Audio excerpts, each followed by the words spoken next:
मध्ये नाही, गावात बी नाही महाराज, गल्लीतच मानतो कोणतं फार काय बाबा आमचे माझा शेपावर कोण चालतं बघा मी काय आहे ते काही नाही. जगद्गुरु तुकोबा म्हणतात जगात जाऊन पहा, जगामध्ये झुंजार ते आणि एक आहे, त्यांच्याशिवाय दुसरे झुंजार नाही. कोण आहे तो? तर ते वैष्णव आहेत. ते काय करतात? भगवंताचं नामस्मरण करतात. अभंगाच्या दुसरे गोविंद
गोविंदासनी गोविंद शयनी गोविंद त्या मनी बैसला असे जगद्गुरु तुकोबाराय म्हणतात. ते भक्त काय करतात? झुंजतात, एकीकडे झुंज देतात महाराज आणि दुसरीकडे भगवंताचं नामस्मरण करतात. भक्त काय करतात? भगवंताचं नामस्मरण करतात आणि झुंज देतात. दोन दोन करणं शक्य आहे का? बघा बरं, म्हणजे इकडे शेतातही काम करायचं आणि देवाचंही नामस्मरण करायचं. देवाचं नामस्मरण करायचं म्हणलं शेतातलं काम होईल का? नाही होईल महाराज, उलट जास्त होईल. पण मग महाराज भक्त काय करतात? झुंज देता देता गोविंदासनी गोविंद शयनी आसनावर बसले, विठ्ठल विठ्ठल विठ्ठल विठ्ठल. शेण झोपले तरी विठ्ठल विठ्ठल. मग महाराजांच्या जागृतीतही विठ्ठल आहे आणि झोपताना सुद्धा आणि ते झोपल्यानंतर त्यांच्या स्वप्नात कोण येईल? कोण येईल स्वप्नात? कोण येतं तुमच्या? लोक म्हणतात महाराज आम्ही स्वप्नात इतकं गेलो ना, झोपेतून उठल्या उठल्या काम आला का? ते लय भयानक आलता हो काम. आणि तो सांगत होता चल तुला न्यायला आलोय. का महाराज असं होतं हो? कारण स्वप्न भयानक पडतात त्याला कारण आहे आपण देवाचं नामस्मरण करत. जगद्गुरु तुकोबाराय म्हणतात ह्या भक्तांच्या चित्तामध्ये देव असल्यामुळं गोविंद आसनी गोविंद शैली गोविंद त्या मनी बैसल असे. मला सांगा भूताची स्वप्न पडण्यासाठी आपण भूताचं चिंतन करतो ना, म्हणून भूताची स्वप्न. जो देवाचं चिंतन करतो त्याच्या स्वप्नात भूत येत आणि ज्याच्या स्वप्नात भूत येतात तो देवाचं चिंतन करत तुम्ही चित्त करून लावला बघा. विठ्ठल विठ्ठल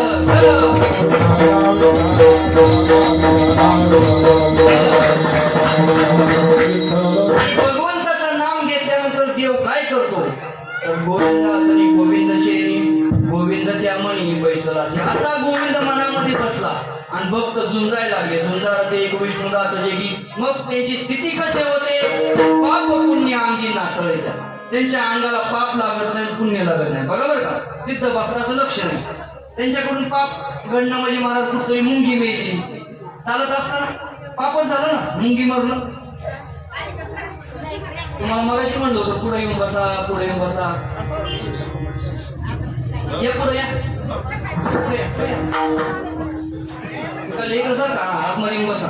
आता काल करू नका. विठ्ठल विठ्ठल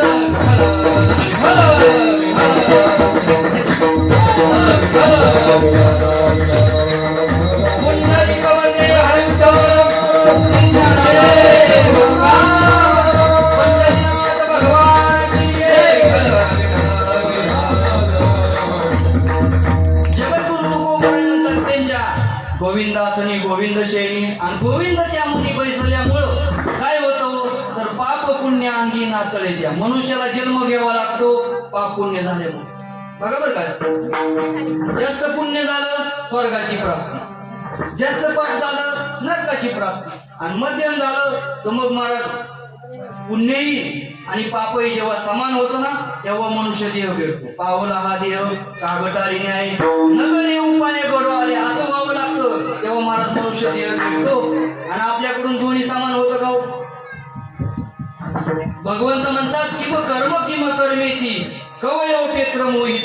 कर्म काय अकर्म काय याचा विचार करण्यामध्ये मोठे मोठे ऋषी मोठे मोठे सिद्ध साधक हे सुद्धा महाराज भ्रमून गेले की बाबा हे केल्यानंतर हेच होतंय. सांगताच येत नाही काय केल्यानंतर. जगद्गुरु तुकोबाराय म्हणतात या कलियुगामध्ये तरी पुण्य करिता होय पाप. एखादा पुण्य करायला लागला पाप होऊन बसतो. म्हणून जगद्गुरु तुकोबाराय म्हणतात काय करा तर तुम्ही भगवंताचं नामस्मरण करा आणि नामामुळं काय होतं तर पाप पुण्य अंगी नातळी. बरी एखादा सिद्ध भक्त आहे जगद्गुरु तुकोबाराय मग त्याचं पाप कुठं जातं त्याला तर लागत नाही आणि त्याच्याकडून कर्म घडले. जगद्गुरु तुकोबाराय म्हणतात त्या सिद्ध भक्ताची जो निंदा करतो त्याच्याकडे त्याची पाप जातात आणि त्या सिद्ध भक्ताची जो सेवा करतो त्याच्याकडे काय जातं त्याचं पुण्य जातं. बघा बघा पुण्याची आणि पापाची गणना जगद्गुरु तुकोबारायांनी सांगितलं. तुकाराम महाराज म्हणतात म्हणून ते भक्त कसे असतात झुंजाला ते एक विष्णुदास जगी पाप पुण्य अंगी नातळे. ते अजून काय करतात ऊर्ध्व पुंड्र भाल. तिसरे चरणात ते सांगतात ऊर्ध्व पुंड्र भाल कंठी शोभे माल आणि कापी जे कळी काळ तया भेने. आता ऐकण्यासारखं आहे. आता कुणी तोंडातून शब्द काढ नका. किती पावसात भिजले काय होत नाही पाऊस येऊ दे उलट.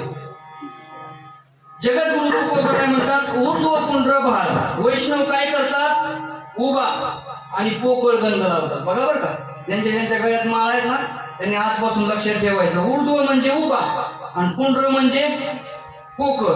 ऊर्ध्व पुंड्र भाल कंठी गळ्यामध्ये काय करायची तुळशीची माळ घालायची. काय करायचे कालवा करणार बघा. आता गळ्यात काय करायचंय घरीच लागले कालवा करायला. तुम्हाला माळीच घालून टाकूया काय करा उठले घेऊन माळी घालून टाकायला. जगद्गुरु तुकोबाराय म्हणतात ऊर्ध्व पुंड्र भाल आणि कंठी शोभे माळ आणि कापी जे करी काळ तया भेने. एवढं जर दोन असलं ना वैष्णवाकडं तर त्यानं काय होतो काळ तुम्ही म्हणता हा होतंय जाऊ दे. खोटं नाही महाराज तुम्हाला उदाहरण देऊन सांगतो. कल्याण मासिकामध्ये कथा आली. कल्याण मासिक कल्याण मासिकामध्ये कथा आली. एक मुस्लिम कुटुंब होतं आणि उदरनिर्वाह करता जंगलामध्ये लाकूड तोडी करत होतं. या पुढे या, इथे येऊन बसा direct. जायचं असेल तर इथं आतमध्ये असं विठ्ठल विठ्ठल विठ्ठल विठ्ठल विठ्ठल श्री ज्ञानदेव पंढरीनाथ भगवान की जय.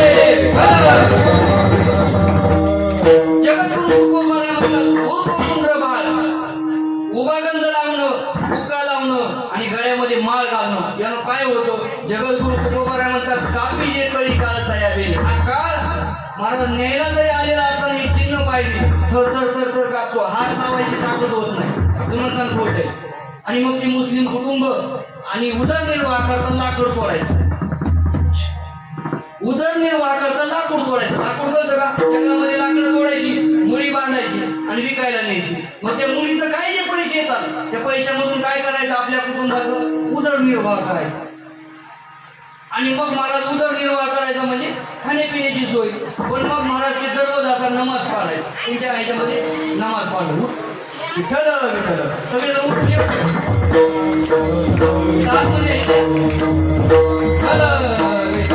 माझ्या समोर लागाय, माझ्या समोर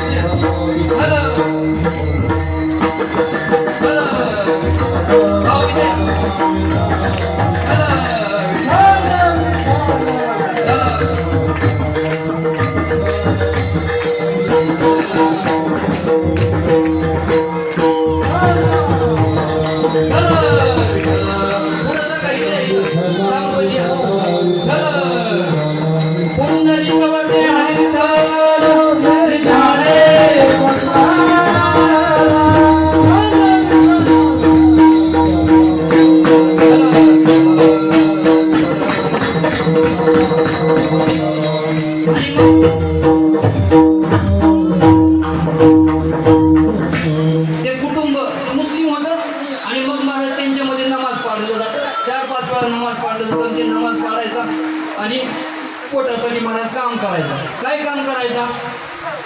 लाकूड तोड्याचं काम करायचा. एके दिवशीचा प्रसंग आहे. आता कालवा करू नका, आता येऊ द्या, उभं राहिले राहा 10 मिनिटं 15 मिनिटं कीर्तन राहिले, विक्षेप करू नका. आणि मग महाराज लाकूड तोडण्याचं काम करत होता आणि एके दिवशीचा प्रसंग आहे. तिथं 2-3 काल पुरुष आले, आहे का? काळ न्यायला आला काळ, आणि जंगलामध्ये पुन्हा न्यायला आला, त्याला नव्हता न्यायला आला. पण ते त्याचं नित्यकर्म करत असल्यामुळं त्याला तो दिसल्यानंतर तो भेला. असा तर मनुष्य कधी पृथ्वीवरती, इकडं बघा, असा तर मनुष्य तुम्हाला माळा घालायचं म्हणलं की काटाच येतो अंगावर. आणि पावसाने मी तसंच केलं महाराज. जे महत्वाचं मुद्द्याचं सांगायचं ना, बडा बडा बडा बडा पाऊस, जरा ऐकून यांना माळा घालू दे, जरा चांगला अजून पाऊस पडल, जरा गरीबर कीर्तन होईपर्यंत थांब म्हणावं त्याला. आणि मग महाराज उदरनिर्वाहाचं काम करायचं. काय करायचा? लाकूड तोडायचा, विकायचा. आणि मग महाराज त्याला ते 3 काळ पुरुष दिसले, यमाचे दूत. आणि त्याला विचारलं, हो तर कापू लागला, विचारायची तर हीच होय ना. आणि मग त्याला दया आली, त्याला वाटलं विचारावं तुम्ही कोण आहेत काय. आणि मग महाराज त्यांच्या तिथं समोर जात असताना म्हणला, तुम्ही कोण आहे? तुम्ही तर आमच्या गावाकडले कुठले असे दिसत नाही, वेगळे दिसत होते. त्यांच्या हातामध्ये तो पाश. त्यांनी सांगितलं आम्ही यमाचे दूत आहे. कोण आहे तो? यमाचे दूत. त्याला वाटलं आपल्याला तर न्यायला नाही आले. त्यानं सांगितलं आम्ही तुला न्यायला नाही आलो, आता लक्ष देऊन ऐक. आता इकडून एक गाडी येणार आहे या रस्त्यावरून. जंगलाच्या मधून रस्ता होता, बैलगाडी येईल आणि त्या बैलगाडीमध्ये एका बैलाचं जोत तुटल. जोत तुटल्यामुळं तो मालक त्या बैलगाडीतून उतरून खाली येईल आणि तो बैल याला मारील, शिंगावर घेईन, उचलून आपतील, हा मरल. आणि मेल्यानंतर आम्ही याला काय करायला आलोय? मरायच्या वेळेस त्याचा प्राण काढायला आलोय. असं कोण सांगत होतं? यमदूत त्या मुस्लिम युवकाला. आणि असं सांगितल्यानंतर महाराज झालं तसंच झालं. सगळ्याचा आवाज येऊ लागला. आवाज आल्यानंतर महाराज हा बाजूला गेला, एका झाडाच्या आडून उभा राहून पाहू लागला नेमकं काय होते. आणि आता ते यमदूत रस्त्याच्या साईडला उभा राहिले. महाराज गाडी एकदम फास्ट आली, बैलगाडी चांगले वाजत होते. आणि वाजत जवळ आली, त्या झाडाच्या जवळ तिथं आली गाडी की महाराज एका बैलाचं ते दूध तुटलं आणि बैल बाजूला झाला. आणि मग मालक तशी गाडी थांबवली आणि मग महाराज त्या बैलाचं जो तर म्हणा ते बांधण्यासाठी त्याला काय सोडण्यासाठी तो पुढं आल्याबरोबर त्या बैलानं त्याला काय घेतलं, शिंगावर घेतलं. शिंगाव घेतलं आणि उचलून आपटल्याबरोबर आता शिंग महाराज इथून इथं घुसतं, बाहेर निघलं पोटातून पाठीमध्ये आणि महाराज त्या बैलानं आपटल्याबरोबर तो खाली पडला. पण कुठं पडला हो? तुळशीच्या झाडावर. कुठं पडला? तुळशीच्या झाडावर. आणि यमदूत कशाला आले होते? मी तुळशीच्या माळीचं सांगतो बरं का. ती माळ त्या तुळशीपासून झाली ना, त्या झाडावर पडला. आता पडल्यानंतर यमाच्या दूताची ताकद नाही ना महाराज कोणाला त्याला हात लावण्याची. का? कारण यम सांगे तुता तो मानाही तेथे सत्ता, जिथे होय कथा सदा घोष नामाचा, नका जाऊ तया गावा आणि नामधारकाच्या शिवा. तुम्हाला तिथं सत्ता नाही. कुठं? त्याच्या दरवाजामध्ये तुळस आहे, जो तुळशीची पूजा करतो, गळ्यामध्ये तुळशीची माळ घालतो, त्याला हात लावायचा. आणि जेवढे बाकीच्या गावात देत ना त्याची नावानिशी घेऊन जायचं, अशी यमाची आज्ञा आहे महाराज. म्हणतो कुणी असो म्हणून माळा घाला. आणि महाराज आदळल्याबरोबर त्यांनी पाहिलं तुळस आहे, आपल्याला हात लावता येत नाही. आणि त्याला थोडा प्राण होता, तो वाचवा म्हणू लागला. यमदूत चालले ना तिथून आणि चालल्यानंतर त्याला वाटलं अरे काय बदमाश येतो, आपल्याला म्हणले न्यायला आलोय म्हणले, हा इथंच पडला, नाही चालले निघून. मग पुढे गेल्यानंतर त्यांनी विचारलं का होतो मी तर याला न्यायला आले होते. त्यांनी सांगितलं याला आलो होतो पण येण्याच्या अगोदर ही वेगळी परिस्थिती होती. कीर्तन सुरू झाल्यानंतर कशी वेगळी परिस्थिती सुरू झाली. असंच झालं. काय झालं? तो झाडावरती पडला ना, ते झाड कशाचं होतं? तुळशीचं आहे बघ ते झाड. मुस्लिमाला सांगत होता तो यम, हे झाड तुळशीचं असल्यामुळे माझी ताकद नाही त्याला हात लावण्याची. आणि असं सांगितल्यानंतर मग महाराज ते गेले. मग ह्यानं त्याला वाचवलं, हॉस्पिटलमध्ये नेलं, जखम झाली, तो मनुष्य बराही झाला. आणि मग महाराज यानं ठरवलं, पंढरपूरला गेला, गळ्यामध्ये तुळशीची माळ घातली आणि भक्ती करू लागला. त्याला कोणीतरी विचारलं का हो तुम्ही मुस्लिम असून का माळ घालता, तुमच्या समाजामध्ये तर वेगळंच आहे. त्याने सांगितलं हा विष्णुमय जग वैष्णवांचा धर्म, वेदा वेद ब्रह्म अमंगळ, ऐकाजी तुम्ही भक्त भागवतन कराल ते हित. आमच्या विष्णू धर्मामध्ये जातीचा विचार केला जात, तू कुठल्या जातीचा आहे, तू कुठल्या धर्माचा, जात पात बाजूला सारून महाराज कबीर मोमीन लतीफ मुसलमान आणि सेना नावी जाण विष्णुदास. फक्त जी विष्णूचे दास आहेत ना तीच आमची जात. वैष्णवामध्ये जात पाहिली जात नाही. आणि महाराज त्यानं काय केलं, अख्ख्या कुटुंबाला मुठभर पंढरपुरातून माळा नेल्या आणि प्रत्येकाच्या गळ्यात घातल्या. काय? त्याला माहिती होतं आपलं कुटुंब वाया जाऊ द्यायचं, आपल्या मालकाने जरी माळ घातली नसली तरी त्यांना वाया जाऊ द्यायचं. आजपासून माझ्याकडून माळा घेऊन जावा आणि आपापल्या मालकाला. का? कारण महाराज ऊर्ध्व पुंड भाल आणि कंठी शोभे माळ आणि कापीचे कळी काळ. महाराज नुसती गळ्यामध्ये माळ असली तर कळी काळ कापतो म्हणून माळ घालायची. म्हणून जगद्गुरु तुकोबाराय म्हणतात ऊर्ध्व पुंड भाल कंठी शोभे माळ कापीचे कळी काळ तया बेने. अजून ते वैष्णव कसे असतात आबाच्या शेवटच्या चरणात तुका